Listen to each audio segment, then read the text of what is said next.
Hello everyone. तो इस video में हम लोग ना काइनेटिक थ्योरी ऑफ गैसेस के सीईटी के जो प्रीवियस ईयर्स के क्वेश्चंस है और जो इंपॉर्टेंट मुझे लग रहा है हर टॉपिक के मैंने इसमें कवर किए हैं। एक न्यूमेरिकल तो मैंने थ्योरी लेक्चर में पढ़ा दिया था, तो हम लोग देख लेते हैं आगे का। इसमें देखो क्या दिया, let gamma one be the ratio of molar specific heat at constant pressure and constant specific heat at constant value, है ना। इसको एडियाबैटिक रेशियो भी बोलते हैं हम। किसके लिए दिया है? मोनो एटमिक गैस के लिए दिया है। Gamma two will be for diatomic gas. तो considering the diatomic gas molecule as a rigid rotator, the gamma two by gamma one कितना होगा? तो ये हमें फॉर्मूला याद है, मैंने थ्योरी में पढ़ाया था आपको कि C P by C V equal to क्या होता है, 1 plus 2 upon F equal to gamma, जहाँ पर एफ मतलब क्या होता था, ये होता था आपका डिग्री ऑफ फ्रीडम। तो मोनो एटमिक गैस के लिए डिग्री ऑफ फ्रीडम कितना है? 3। तो हमने यहाँ पर क्या कर दिया, एफ की जगह पे 3 रख दिया। तो 3 इंटू 1 क्या हो जाएगा? 3। 3 प्लस 2 कितना हो जाएगा? 5, इसलिए 5 अपॉन 3। इसी तरह डायटोमिक के लिए कितना है डिग्री ऑफ फ्रीडम? 5। तो इसी फॉर्मूले में हमने एफ की जगह लिख दिया 5। तो 5 1 जा 5 और 5 प्लस 2 7, तो इसलिए 7/5। अब हमारे पास गामा 2 भी है, गामा 1 भी है। तो हमें क्या चाहिए? Gamma 2 by gamma 1। गामा 2 की वैल्यू कितनी है? 7/5। गामा 1 की वैल्यू कितनी है? 5/3। तो ये 7 इंटू 3 हो जाएगा 21 और 5 इंटू 5 क्या हो जाएगा? 25।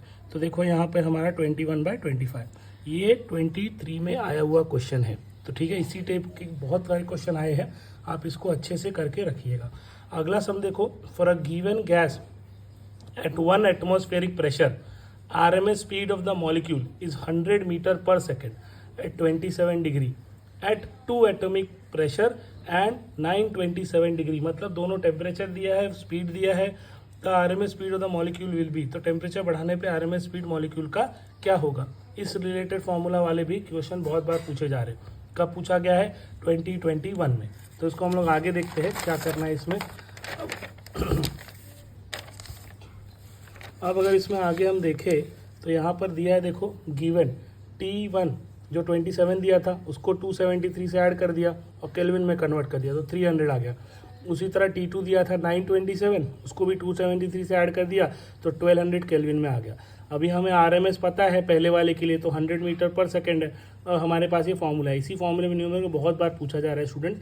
तो V R M S is directly proportional to क्या है? टेम्परेचर के है, √T। तो इसलिए मैंने 2T V R M S 2 by V R M S 1 ले लिया। तो ये क्या हो जाएगा? T2 by T1। T2 की वैल्यू कितनी है? यहाँ देखो 1200 हमने ली है। T1 की वैल्यू कितनी है? 300। तो दोनों को डिवाइड करोगे तो √4 आ जाएगा। √4 का क्या होगा? 2 हो जाएगा। इसीलिए वी आर एम एस 2 हमें चाहिए, तो वो इक्वल टू क्या होगा? V R M S into 2 हो जाएगा। तो V R M S into 2, तो वी आर एम एस कितना था? 100। तो 100 इंटू 2 कितना हो गया? 200। ठीक है, इस टॉपिक पे और पिछले वाले टॉपिक पे न्यूमेरिकल बहुत बार आते हैं, और तीसरा ये भी है। अब देखिए फिर से आ गया एडियाबैटिक रेशियो पे। Molar specific heat of N ideal gas at constant volume कितना दिया है? 3/4 आर। आर क्या है? Gas constant. The molar specific heat of N ideal gas at constant pressure will be कितना? तो आइडियल पे दिया है, ideal gas at constant volume दिया है, कांस्टेंट प्रेशर पे पूछा है। तो हमें मेयर्स रिलेशन ही बस याद रखना है, क्या होता है? C P minus C V equals to R होता है। बस उसी को मॉडिफाई कर दिया, सी वी को यहाँ ला दिया, तो इसलिए सी वी, तो सी पी क्या हो गया? C V plus R. C V की वैल्यू क्वेश्चन में कितनी दी है? 3/4 आर। यहाँ लिख दिया 3/4 आर। 4 को मल्टीप्लाई करेंगे आर से, तो 3 प्लस 4 आर कितना हो जाएगा? 7/4 आर। ठीक है, और 7/4 को अगर डिवाइड कर दो, क्योंकि यहाँ पे देखो रेशियो में नहीं दिया है, यहाँ डिवाइड में दिया है, तो इसलिए 1.75 आर आ गया। ये भी 2021 में पूछा गया है। अगला क्वेश्चन देखते हैं। An ideal gas, adiabatic ratio दिया है, is expanded adiabatically how many times has the gas to expand to reduce root mean square velocity of molecules 2 times. Twice करने के लिए कितना? तो हमें यहाँ देखो गामा की वैल्यू दी है, आरएमएस स्पीड का वैल्यू दिया है, √3 यहाँ से रिलेशन तो हमको पता ही है कि वी आर एम एस क्या होता है? Directly proportional to square root of T होता है। तो हमने क्या कर दिया? वी का स्क्वायर कर दिया ताकि ये रूट हट जाए, तो इसलिए टी क्या हो गया? Directly proportional to V square. और T2 बाई T1 क्या हो जाएगा? V2 square by V1 square. इसमें हमें V2 का कंडीशन क्वेश्चन में ही दिया है, मॉलिक्यूल्स 2 टाइम्स द इनिशियल, तो V1/2। तो अभी हम लोग क्या करेंगे? T2 बाई T1 है, V2 की जगह मैं क्या लिख दूंगा? V1/2। तो V1 का स्क्वायर और ये भी V1 का स्क्वायर कैंसिल हो जाएगा, 2 का स्क्वायर क्या हो जाएगा? 4, तो इसलिए 1/4 हो गया। अब ये 1/4 हो गया, तो आगे देखिए हमें क्या एडियाबैटिक रेशियो में हमें पता है T V gamma -1 equal to constant होता है ना। नॉर्मली क्या होता है वी टी होता है, लेकिन एडियाबैटिक के लिए क्या होता है गामा -1 हो जाता है। और V2/V1 हमें पता है दैट इज गामा -1 क्या हो जाएगा T1/T2, क्योंकि जो वॉल्यूम है और जो टेम्परेचर है वो कैसा है, वेलोसिटी और टेम्परेचर कैसा होता है, वॉल्यूम और टेम्परेचर इनवर्सली प्रोपोर्शनल होते हैं, है ना। तो इसलिए V2/V1 क्या हो जाएगा, V2/V1 हो जाएगा T1/T2, उसका रेसिप्रोकल ले लो।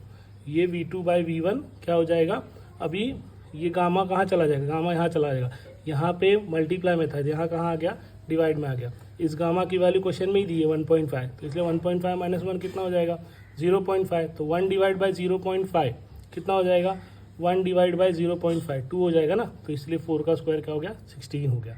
ठीक है, तो आई होप आपको ये समझ में आ गया होगा। अब आगे देखते हैं हम लोग, अगला क्वेश्चन है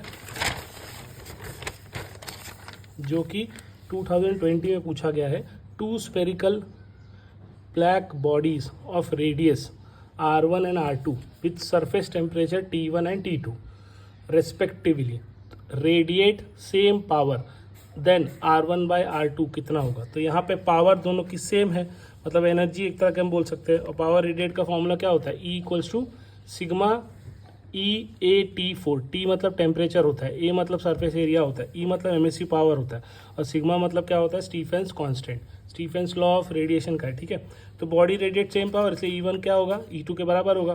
तो इसलिए हम लोग क्या लिख सकते हैं, यहाँ पे सिग्मा और E तो कट जाएगा और A भी चला जाएगा, तो बचेगा क्या T1 R² equal to T2 R² हो जाएगा। लॉ इन टर्म्स ऑफ ये रेडियस अगर हम लोग लेंगे तो रेडियंट पावर लेंगे तो यहाँ पर R1/R2 का रेशियो क्या होगा, R1/R2 का, R2 यहाँ आ जाएगा और ये T2 यहीं है, तो T1 नीचे आ जाएगा, तो T2/T1 है ना। तो R1/R2 का स्क्वायर रूट लेंगे तो T2/T1 का क्या हो जाएगा स्क्वायर हो जाएगा, तो इसलिए यहाँ T2/T1 का स्क्वायर हो जाएगा। ठीक है, अब आगे देखिए, आगे क्वेश्चन में दिया है कि heat energy is incident on the surface at rate of 1000 joule पर minute if coefficient of absorption is 0.8, coefficient of reflection is 0.1, then heat energy transmitted by the surface is 5 minute is कितना।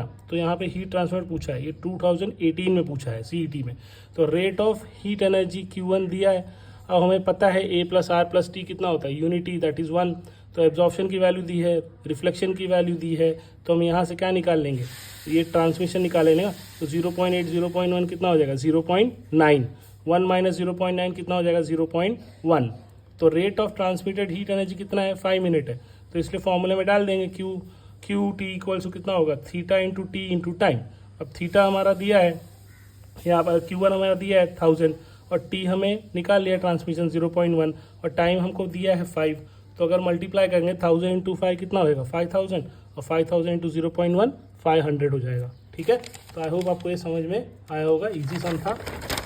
इसी तरह बहुत साल पहले पूछा गया है ये, तो वापस पूछने का चांस है इस टाइप के। अब अगला देखो, black body at temperature of 227 degree radiates heat energy at the rate of 5 calorie per centimetre square at a temperature of 727। The rate of heat radiated per unit will be rate of heat radiated. अभी हमने देखा था heat radiation का, तो direct relation पे आ जाते हैं Stephen's law से। E2/E1 क्या हो जाएगा T2/T1 का 4, क्योंकि स्टीफेंस लॉ क्या बोलता है E directly proportional to T4, तो इसलिए ऐसे हो जाएगा। अब T2 हम लोग को क्वेश्चन में दिया है 727, उसको हम लोगों ने केल्विन में करना चाहा, इसलिए 273 ऐड कर दिया, और 227 भी दिया है तो उसको भी 273 ऐड कर देंगे, तो ये केल्विन में कन्वर्ट हो जाएंगे, तो क्या आ जाएगा 1000/500। अब अगर 1000/500 को हम लोग कट करना चाहेंगे तो यहाँ पर 2 0 है, यहाँ पर भी 2 0 है। 10 का 4 कितना हो जाएगा 10,000 हो जाएगा, और 5 का 4th रूट कितना हो जाएगा 625, और सब्स्टिट्यूट करेंगे तो 16 आ जाएगा। अब हमें 5 यहाँ दिया है E1 का, तो 5 × 16 क्या हो जाएगा 80, तो इसलिए 80 आ गया आंसर। ठीक है, बहुत सिंपल था। अगले देखो, kinetic energy per unit volume is E, the pressure exerted by the gas कितना।